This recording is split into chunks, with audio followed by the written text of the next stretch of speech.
बढ़ती। कभी ऐसा बना कि तुम जिस दिन मंदिर नहीं गए उस दिन तुमको बहुत बेचैनी हो रही है, मन व्याकुल है, दुखी है? कभी ऐसा हुआ? नहीं हुआ।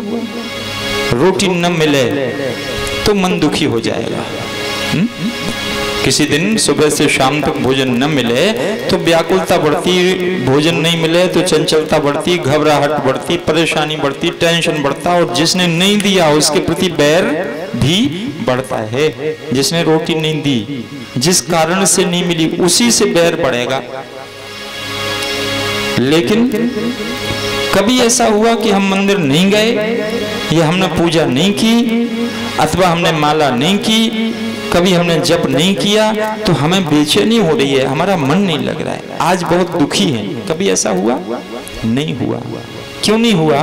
क्योंकि भगवान की पूजा हम केवल दिखावे के लिए करते हैं। भगवान से हमारा आंतरिक रूप से लगाव नहीं, भगवान से हम अंदर से जुड़े नहीं हैं, नहीं जुड़े। जुड़े किससे हैं? संसार से। तो जब तक संसार दिखता है, घर परिवार, बेटा बेटी, धन दौलत, ये सब चीजें दिखती हैं, तब भगवान नहीं दिखता, नहीं दिखता। ऐसे सुनने की थोड़ा सा हिम्मत बना के रखना, क्योंकि 2 ही दिन रह गए, 2 ही दिन और सुनाऊंगा, उसके बाद नहीं आऊंगा, आऊंगा ही नहीं। क्योंकि अगर परिवर्तन नहीं बनेगा तो यहाँ आके करूंगा क्या? परिवर्तन बनना चाहिए जीवन में, और अगर परिवर्तन बन गया तो दौड़ दौड़ के आऊंगा। अगर आदमी में बदलाव बना, आदमी बदले, केवल 2 ही 4 लोग हैं जो थोड़ा सा हमारी बात सुन रहे हैं, मान रहे हैं, 2 ही 4 लोग थोड़ा सा सुन रहे हैं।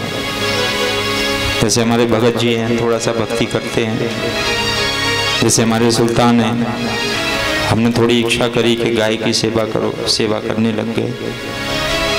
तो ऐसे कम ही लोग हैं जो हमारी बात पर चल रहे हैं, भक्ति कर रहे हैं, भजन की ओर जा रहे हैं, थोड़ा सा भगवान में मन लगा रहे हैं। एक बार अगर हम भगवान की ओर जाते हैं तो संसार से निगाह हट जाती है। उपासना कैसे होती है? आंख बंद करके, संसार की तरफ से आंख बंद, तब भगवान दिखेगा। और अगर संसार भी देखोगे और भगवान भी देखोगे तो दुविधा में दोनों गई, माया मिली न राम, दोनों चली जाती। ऊपर वाला पूछता है क्या किया? बोले कभी इधर भागे, कभी उधर भागे, कभी घर गृहस्थी की तरफ भागे तो कभी भगवान की तरफ भागे। सुबह भगवान और शाम को गृहस्थी। तो बोले महाराज दोनों के बीच लटके रहे, ना तो इधर के रहे ना उधर के रहे, अधोगति होती है, भूत बनना पड़ता है। अगली बार फिर उसी घर में, अगर घर में मन लगा रहा तो छिपकली बनकर उसी घर में आके बैठ जाते हैं। उसी घर में, जिस घर में मन अटैच था ना, उसी घर में छिपकली बन करके घुस जाते, मक्खी बन करके उसी घर में रहते हैं, कुत्ता बन करके उसी घर की देहरी पर डले होते हैं, पड़े होते हैं, उसी घर की देहरी पर। जिस घर से हमारा मन था, हमने अगर आंखें नहीं फेरी, अगर जीते जी हमने आंखें नहीं फेरी, 50 की उम्र हो जाए, धीरे धीरे घर से आंखें बदल दो, बंद कर लो और भगवान की ओर आंखें खोल लो। मेरे गोविंद हमको ये सिखा रहे हैं कि अगर उपासना करनी है तो संसार से आंखें बंद करो, उपासना से दृष्टि हटाओ, फिर उपासना हो सकती है। आंख बंद करके उपासना हो सकती है, आंख बंद करके पूजा हो सकती है। भगवान कृष्ण ने आंख बंद करके भोले बाबा का चिंतन किया कि बाबा तुम आओ, ये मौसी जी जहर लेके आई हैं, जहर तुम पी लेना, जहर पीने का तुमको अभ्यास है। फिर सुखदेव जी ने कहा कि इसका एक कारण और हो सकता है कि भगवान कृष्ण सोच रहे हैं, आंख बंद करके थोड़ा सा लंबे चले गए, लंबी सोच की तरफ चले गए कि पिछले जन्म में ये पूतना बलि की बेटी थी, इसका नाम था रत्नमाला, राजा बलि की बेटी।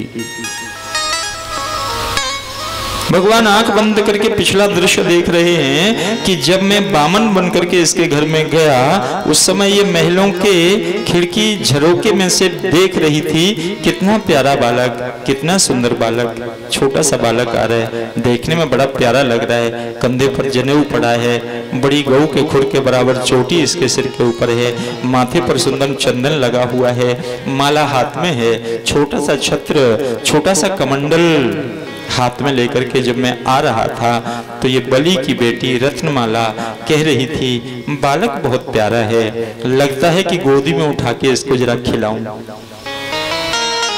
भगवान तो घट घट वासी हैं। उस समय भगवान बामन ने ये कह दिया कि रत्नमाला, तेरे मन में ये भावना एक बार बनी है और सच्चे मन से तूने मुझे खिलाने की इच्छा की है, तो अगले जन्म में मैं कृष्ण बनूंगा, तू पूतना बनेगी और तू मुझे गोद में खिलाएगी। भगवान ने कहा, लेकिन आगे घटना घटी। जब मैंने राजा बलि का 3 पैर में सब कुछ नाप लिया और राजा बलि को बांधकर उसी के दरबार में डाल दिया, तो राजा बलि की बेटी रत्नमाला इतनी नाराज हो गई और कहने लगी, ऊपर से ही मन में ही सोचने लगी, ओहो, बालक जितना छोटा है उतना ही खोटा है, मार देना चाहिए ऐसे बालक को। भगवान तो घट घट वासी है। रत्नमाला के मन की ये भावना भी समझ ली। कहा, मौसी जी कोशिश कर लेना, अगले जन्म में पूतना बन के आ जाना और मारने की कोशिश करना। वही रत्नमाला पूतना बन करके आ गई। आंख बंद करके भगवान सोच रहे हैं, एक तो अच्छा काम करने आई मुझे गोद में खिलाने, दूसरा गलत काम करने आई मुझे मारने की कोशिश करने। क्या करूं, इसे दंड दूं या इनाम दूं? इसकी कमी, इसकी गलती पर इसे दंड दूं? ये मुझे मारने आ रही है तो क्या मैं इसे मार दूं? और अगर ये मुझे गोद में खिलाने आ रही है तो क्या इसे इनाम दूं? भगवान ने कहा, दोनों ही देता हूं मैं। अगर कोई आदमी अच्छा करता है तो उसका अच्छा फल देता हूं, और कोई बुरा काम करता है तो मैं उसे बुरा फल दे देता हूं।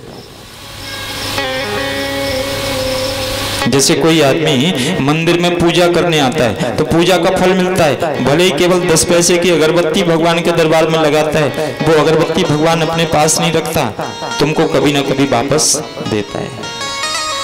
लेकिन मंदिर में बैठकर अगर आदमी पाप करे, गलती करे, चोरी करे, झूठ बोले, तो उसका दंड भी भगवान देता है, देता है, देता है।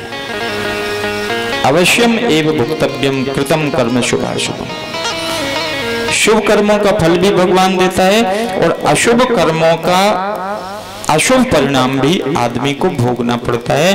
भगवान ने आंख बंद करके निश्चित कर लिया कि ये मुझे मारने आई है तो मैं इसे मार दूंगा, लेकिन ये मेरी माँ बन करके आई है, इसलिए इसे उस धाम में भेजूंगा जिस धाम में मैं अपनी माँ को भेजने वाला हूं।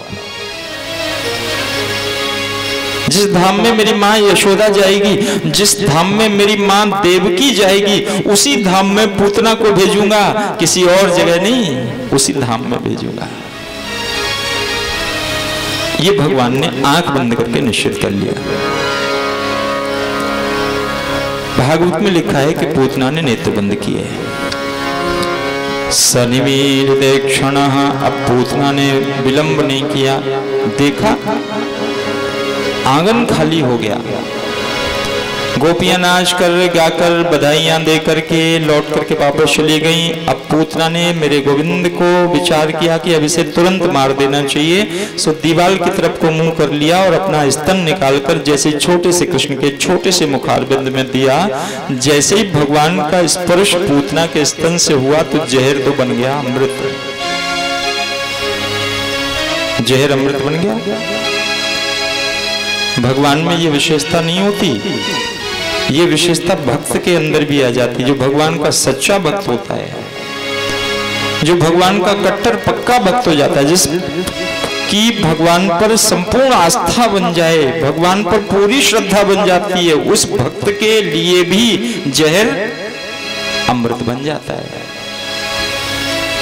उस भक्त के लिए, जिस भक्त की पूरी श्रद्धा बन जाए, थोड़ी सी भी कमी ना हो, पूरा मन जिसका बन जाता है,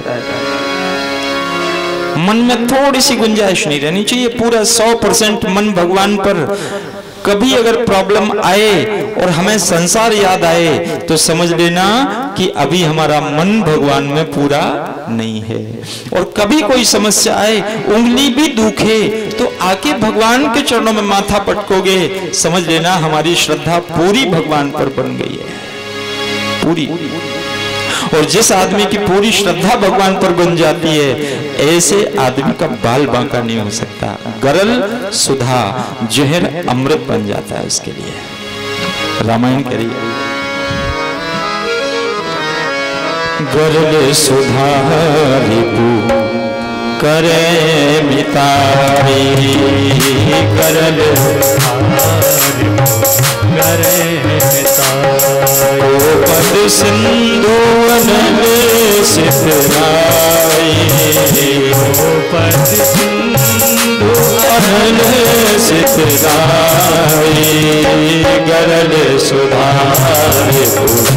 करे मिताई, गरल सुधा करे मिताई, गरल सुधा करे मिताई, गरल सुधारी करे मिताई,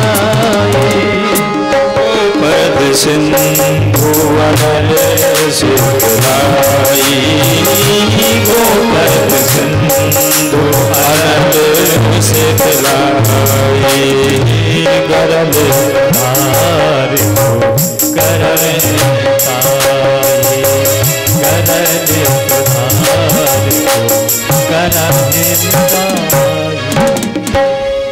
गरल सुधा जहर अमृत बनता है, रिपु करे मिताई शत्रु दोस्ती करता है, गोपद सिंधु गाय के खुर के बराबर समुद्र हो जाता है। समुद्र कितना बड़ा, जैसे गैया के खुर को हम आसानी से लांग जाते हैं, वैसे इतने बड़े समुद्र को हम आसानी से लांग जाते हैं अगर भगवान की भक्ति करते हैं। जैसे हनुमान जी लांग गए ना। हाँ हाँ, भक्ति होनी चाहिए, श्रद्धा होनी चाहिए, विश्वास होना चाहिए। गरल सुधार पुकरे मिताई, गोपद सिंधु अनल सितराई,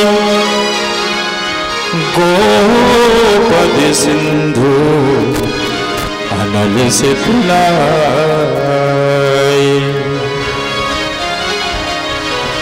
अग्नि शीतल हो जाती है भगवान के भक्त के लिए, ठंडी हो जाती है। यहाँ तो भगवान है, भगवान का स्पर्श जैसे जहर से हुआ तो जहर अमृत बन गया। भगवान ने सबसे पहले मौसी जी का दूध पिया और उसके बाद दूध के ही द्वारा उसकी वायु, जो प्राण वायु है, धीरे धीरे उसकी हवा जो सांस ले रही थी ना, उस सांस वाली हवा धीरे धीरे भगवान खींचने लगे तो सांस रूंधने लगी। फिर ये जोर जोर से हाथ पैर पटकने लगी और एक बार तो जोर से चीखी और 2 बार बोली कि ओ लाला छोड़, ओ लाला छोड़। सा मुंच मुंचालन की प्रभाषणी 2 बार क्यों बोला? इसने कहा कि मुझे नीचे के लोक नहीं चाहिए, ऊपर के लोक नहीं चाहिए, मुझे मुक्ति नहीं चाहिए। 2 बार बोला ओ लाला छोड़, ओ लाला छोड़। भगवान ने कहा मौसी जी, मुझको वैसे तो मैं किसी को पकड़ता नहीं, लेकिन अगर पकड़ता हूं तो छोड़ता नहीं, सबको नहीं पकड़ता। जो मेरे पास ही आ जाते हैं, भावना कोई भी हो, मेरे पास आ जाते हैं, शत्रुता की भावना में आ जाएं, कामना से, कोई चीज के लालच में, रुपया पैसा किसी भी लालच में मेरे पास आ जाएं, या प्रेम से आ जाएं,